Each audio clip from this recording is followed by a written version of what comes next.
Hello दोस्तों, आज मैं एक बहुत ही शानदार मूवी को एक्सप्लेन करने वाला हूं जिसका नाम है प्रीडेस्टिनेशन, रिलीज्ड इन ईयर 2014। इस मूवी के अंदर बहुत ही अच्छा सस्पेंस क्रिएट किया गया है। मूवी की पूरी स्टोरी टाइम ट्रेवल पे बेस है कि कैसे एक आदमी अपने पास्ट में जाकर उसको बदलने की कोशिश करता है लेकिन हर बार नाकाम रहता है। अगर आप पहली बार मूवी की स्टोरी को देखोगे तो वो आपको बहुत ही ज्यादा कंफ्यूजिंग लगेगी, इसीलिए मैं पहले ही आपको टाइम ट्रेवल प्रीडेस्टिनेशन पैराडॉक्स के बारे में बता देता हूँ। प्रीडेस्टिनेशन पैराडॉक्स का मतलब ये है कि एक टाइम ट्रेवलर टाइम में पीछे जाकर कितनी ही कोशिश क्यों ना कर ले, लेकिन वो अपने पास्ट को नहीं बदल सकता। जो घटना पहले जिस कर्म में घटी थी वो उसी कर्म में घटेगी। कोई भी टाइम ट्रेवल करके चाहे लाख कोशिश कर ले लेकिन वो उसे कभी भी चेंज नहीं कर सकता। तो चलिए अब आते हैं इस मूवी की कहानी पर। मूवी की शुरुआत में हमें एक जॉन नाम के आदमी को दिखाया जाता है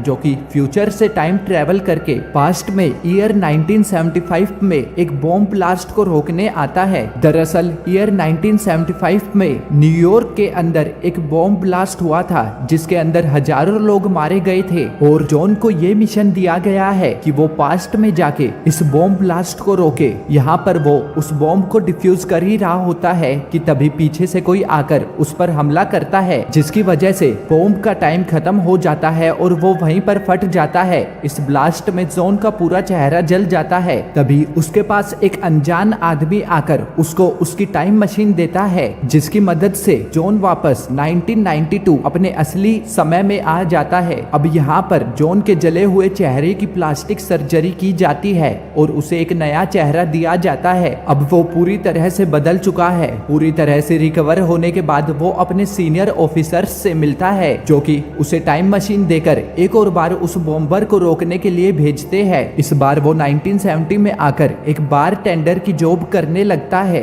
यहाँ मूवी में इसे बारकीप के नाम से दिखाया गया है। एक दिन उस बार में उसकी मुलाकात 1970 वाले जॉन से हो जाती है जो कि और कोई नहीं उसका खुद का ही जवानी वाला रूप होता है। यहाँ बारकीप तो जॉन को पहचान लेता है लेकिन जॉन बारकीप को नहीं पहचान पाता क्योंकि प्लास्टिक सर्जरी के बाद उसका पूरा चेहरा बदल चुका है। यंग जॉन यहाँ बारकीप को अपनी स्टोरी सुनाने लगता है। वो उसको कहता है कि शुरू में मैं एक लड़का नहीं बल्कि एक लड़की था। मेरे माता पिता मुझे एक ऑर्फनेज के बाहर छोड़कर चले गए थे जहाँ पर मेरा नाम जेन रखा गया। धीरे धीरे मैं बड़ी होती गई लेकिन मुझे किसी ने भी अडॉप्ट नहीं किया। मैं ये भी महसूस करती थी कि मेरे पास बाकी लड़कियों की तुलना में ज्यादा फिजिकल और मेंटल स्ट्रेंथ है। कुछ समय के बाद मैंने एक स्पेस क्राफ्ट प्रोग्राम ज्वाइन किया। वहाँ पर मैं मेंटली भी और फिजिकली भी बाकी लड़कियों से अच्छा परफॉर्म कर रही थी लेकिन फिर भी मुझे वहां से एक दिन डिस्क्वालीफाई कर दिया गया ये कहकर कि मेरी फिजियोलॉजी में कुछ गड़बड़ी है जिसके बारे में मुझे उस समय कुछ भी नहीं बताया गया था। इस सब के बाद मैंने एक नाइट स्कूल ज्वाइन किया। वहां पर मेरी मुलाकात एक स्ट्रेंजर से हुई और हम एक दूसरे को प्यार करने लगे। हम दोनों फिजिकली एक दूसरे के बहुत करीब थे। तब एक दिन उस स्ट्रेंजर ने मुझसे कहा कि उसे कहीं पर जाना होगा और उस दिन के बाद वो लौटकर कभी भी वापस नहीं आया। ये स्ट्रेंजर कौन था ये हम मूवी में आगे जानेंगे। कुछ समय के बाद मुझे पता चलता है कि मैं प्रेग्नेंट थी और मैंने एक बच्चे को जन्म दिया। वहाँ डॉक्टर्स ने मुझे बताया कि मेरी फिजियोलॉजी बाकी सभी से अलग है। मेरे अंदर मेल और फीमेल दोनों के ही ऑर्गन्स थे लेकिन बच्चे की डिलीवरी में कॉम्प्लिकेशंस होने की वजह से डॉक्टर्स ने मेरे अंदर से फीमेल्स के ऑर्गन्स को हटा दिया, यानी कि यहाँ जेन को पूरी तरह से एक मेल बना दिया गया था। ये सब देखकर जेन को बहुत ज्यादा दुख हुआ क्योंकि उसने पूरी जिंदगी एक फीमेल की तरह जी थी।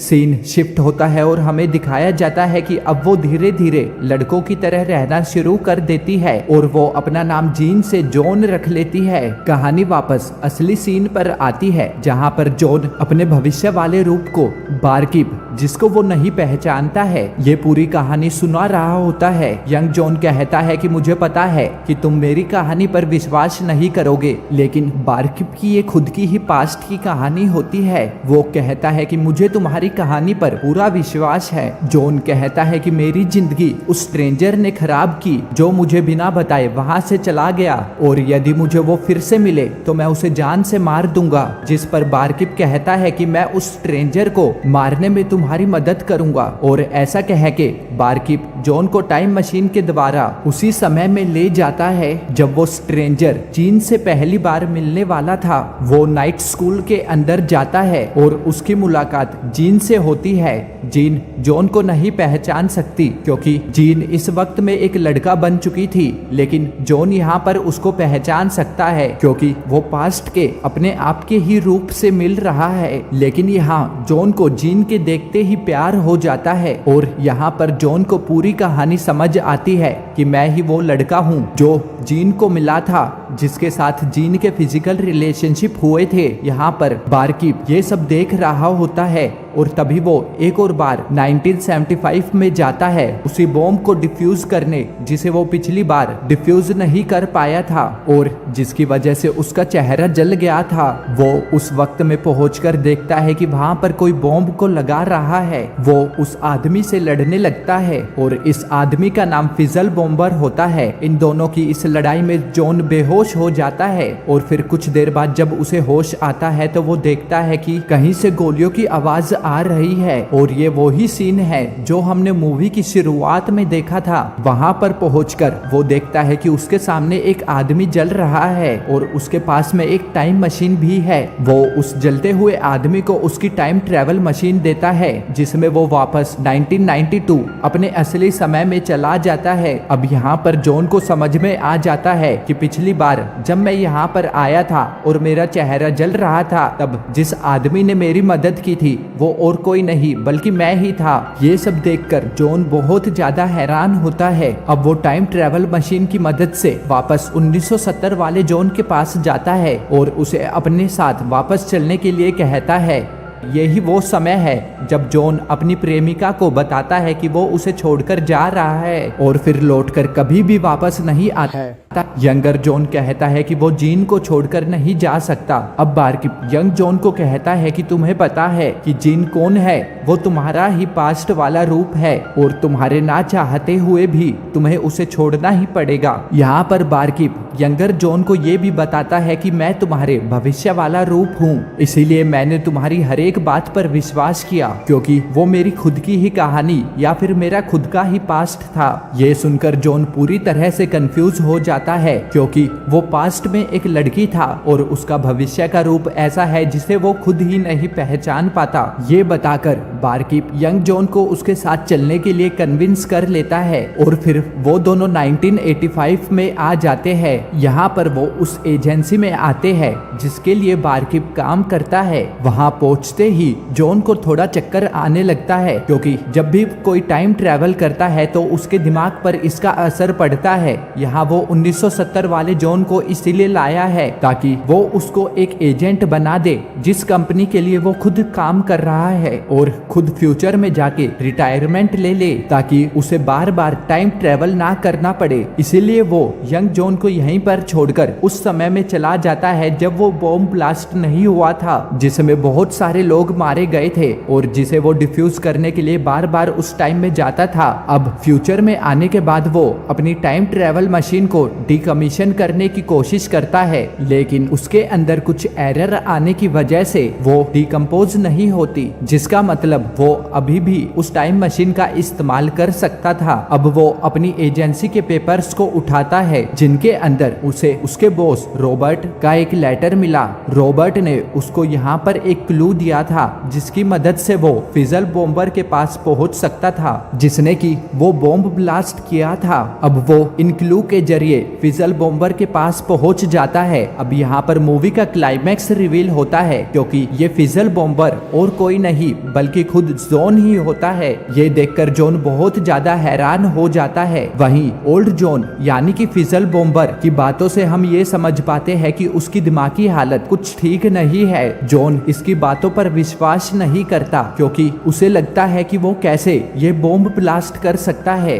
कैसे हजारों लोगों की जान ले सकता है, लेकिन वो अपने इस भविष्य के रूप के बारे में कुछ भी नहीं जानता। जिस तरह से वो अपने पास्ट के रूपों से मिला था और वो उनके बारे में सब कुछ जानता था, इसी तरह से वो अपने भविष्य के रूप के बारे में कुछ भी नहीं जानता। यहाँ पर ओल्डर जॉन की दिमागी हालत ठीक ना होने का कारण ये हो सकता है कि वो बार बार टाइम ट्रेवल करता रहा, जिसके वजह से उसके दिमाग पर असर पड़ता रहा और अब वो पूरी तरह से नॉर्मल नहीं रहा। बूढ़ा जॉन कहता है कि मैं जैसा भी हूँ तुम्हें अब मुझे एक्सेप्ट करना ही होगा, जिस तरह से तुमने अपने पास्ट के रूपों को एक्सेप्ट किया है। लेकिन जॉन अपने ओल्ड जॉन की बातें नहीं मानता, क्योंकि उसे ये विश्वास नहीं होता कि मैं ये ही जॉन हूँ जो कि हजारों लोगों की मौत का कारण बनेगा, और वो तभी अपने ओल्ड वर्जन को गोली मार देता है। लेकिन सच्चाई तो ये है कि उसका फ्यूचर बदल नहीं सकता। उसके पास टाइम ट्रेवल मशीन है जिससे वो बार बार टाइम ट्रेवल करेगा, उसके दिमाग पर असर पड़ता रहेगा और वो एक पागल बन जाएगा और आगे चलकर वो ही उस बॉम्ब ब्लास्ट का कारण बनेगा। दरअसल ये एक लूप है जिसके अंदर जॉन बार बार घूमता रहेगा। इस कहानी में जितने भी कैरेक्टर्स हैं वो सभी एक ही लोग हैं, यानी कि जॉन 1970 में जाकर जिससे मिलता है वो भी जॉन है, यंग जॉन, और वो जिसको रोकने की कोशिश करते हैं फिजल बॉम्बर, वो भी जॉन ही होता है।